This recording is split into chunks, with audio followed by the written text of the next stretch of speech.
Hi children, I'm here to read the second chapter of the Firework-Maker's Daughter today. I've got a little pal that would like to say hello. I know Morgal have seen him before. This is Reef. Hopefully he's going to sit quietly and not fidget too much because he did last week, and listen to the story. Okay. So, chapter 2.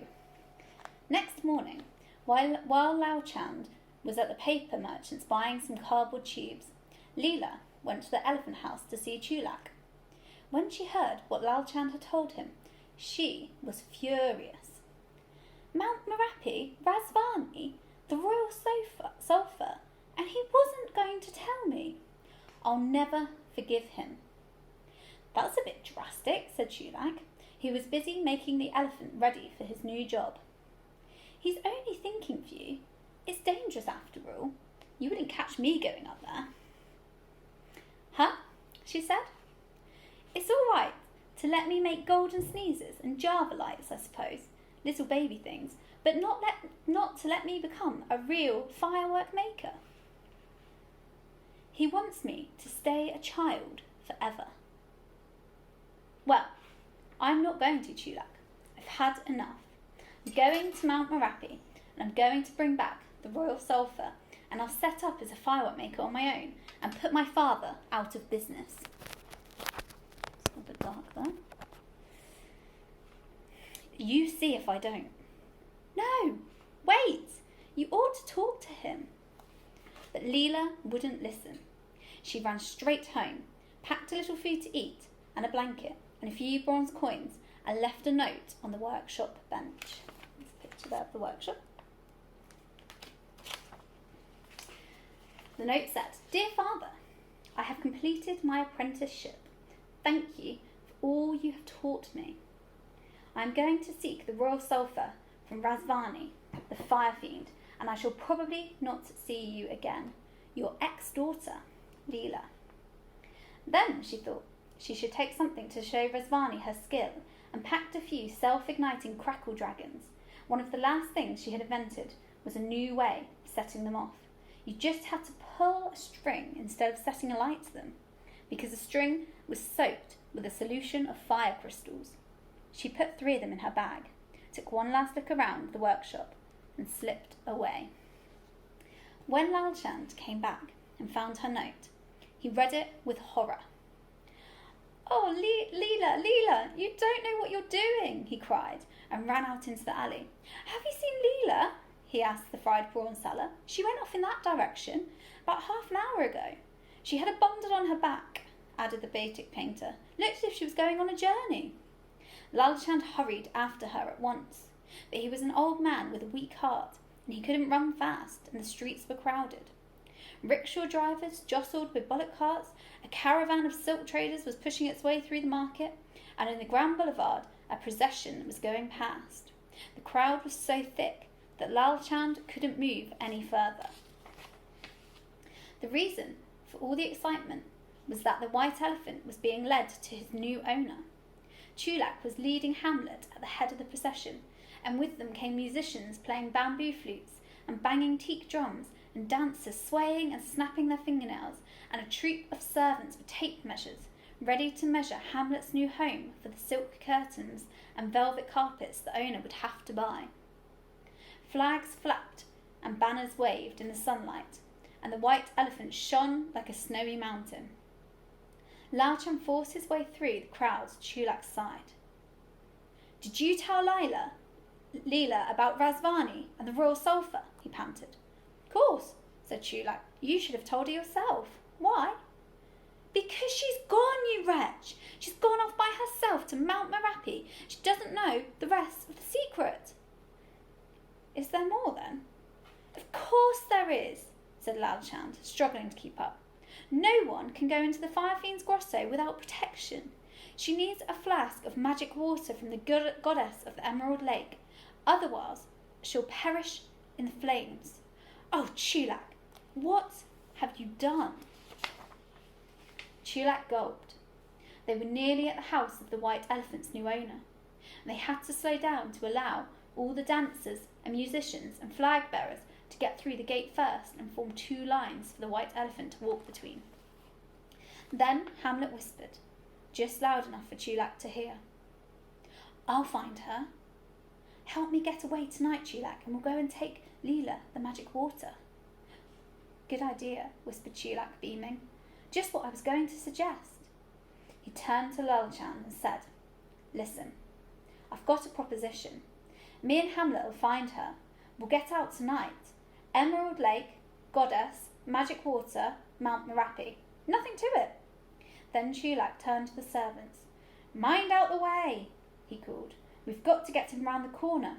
Dear, dear, what a narrow gate. That'll have to come down.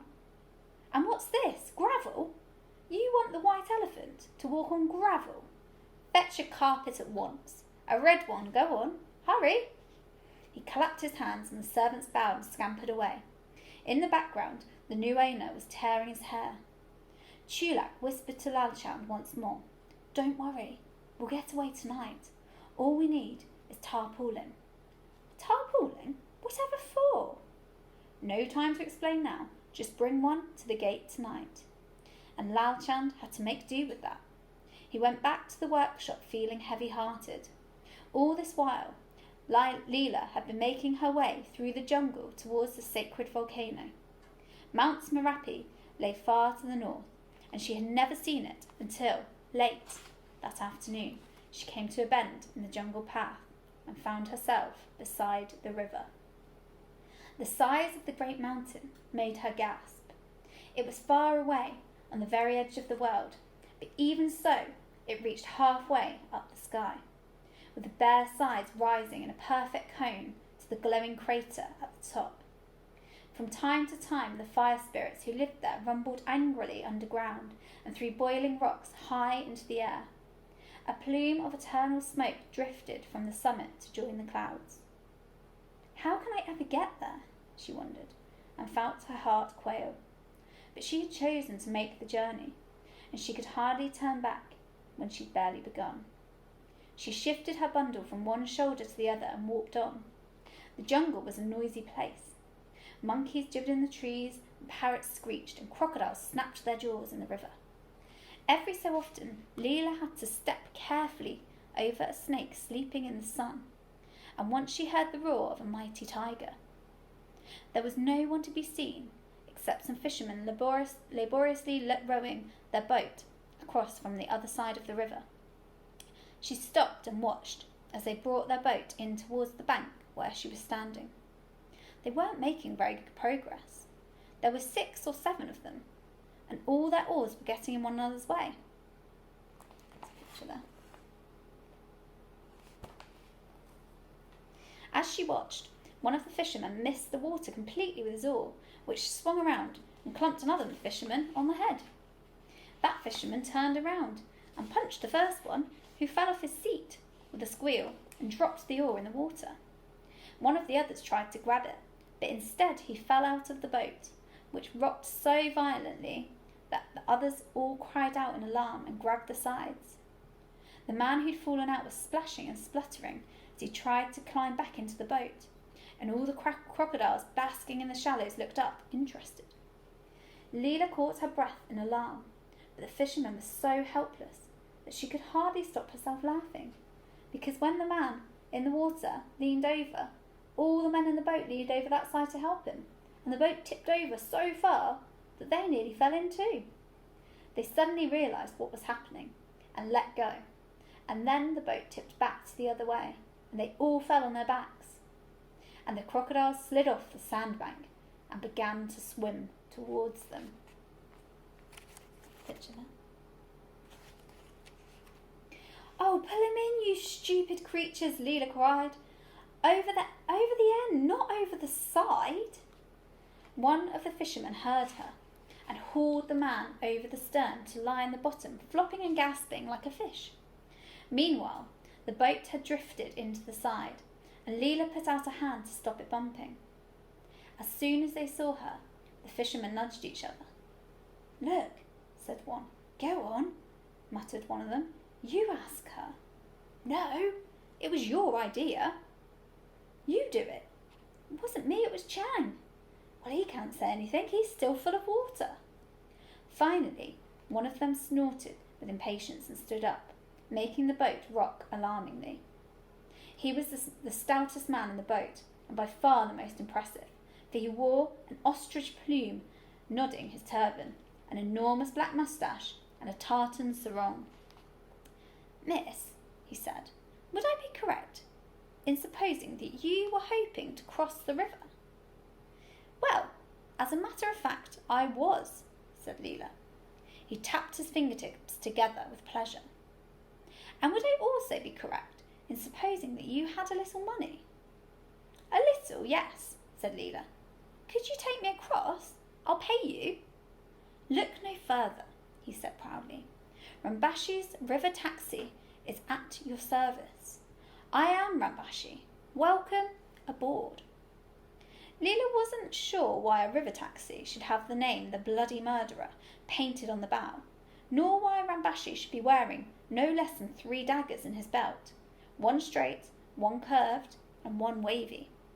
However, there was no other way to cross the river, and she stepped aboard, trying to avoid the man who'd been saved from drowning, who was still lying, dripping, in the bottom of the boat. The others took no notice of him at all, but rested their feet on him as if he was a roll of carpet. "Cast off, my brave lads!" cried Rambashi. Lila sat in the prow and held the sides apprehensively as the bloody murderer swayed out into the current. Behind her, she could hear the clash of oars as the blades banged together, the cries of pain as one man's handle struck another man's back, and the groaning and cursing as the half-drowned man tried to regain his seat. But she didn't take much notice, because there was plenty to look at out on the water. There were dragonflies and hummingbirds, and a family of ducks out for an afternoon cruise, and crocodiles practicing looking like logs, all sorts of things. But presently she noticed that the rowers had stopped talking, and the boat wasn't rocking unsteadily as it had been when they were rowing. In fact, it was drifting. And the oarsmen weren't entirely silent either. She could hear whispers. "You tell her." "No, I don't want to. It's your turn." "You've got to. You said you would." "Let Chang do it. It's about time he did something." "He's not fierce enough. You do it." Leela turned round. "Oh, for goodness sake," she said. "What are you—" But she didn't finish the sentence because of the sight that met her eyes. All the rowers had put down their oars, which were sticking out in all directions, and each rower had tied a handkerchief over his nose and mouth, and they were all holding daggers. Rambashi was holding 2. They all jumped slightly when she turned round. Then they looked at Rambashi. "Yes," he said. "Fooled you, ha! This isn't a river taxi at all. We are pirates. The fiercest pirates on the whole river. We'd cut your throat as soon as look at you. And drink your blood," one whispered. "Oh yes, and drink your blood, all of it. Hand over your money, come on." He waved his dagger so vigorously that the boat rocked and he nearly fell out. Leela almost laughed. "Pay up," said Rambashi. "You're captured. Your money or your life. I warn you, we're desperate men." Here's a picture of them. And that is the end of chapter 2. Take care, everybody. Bye-bye.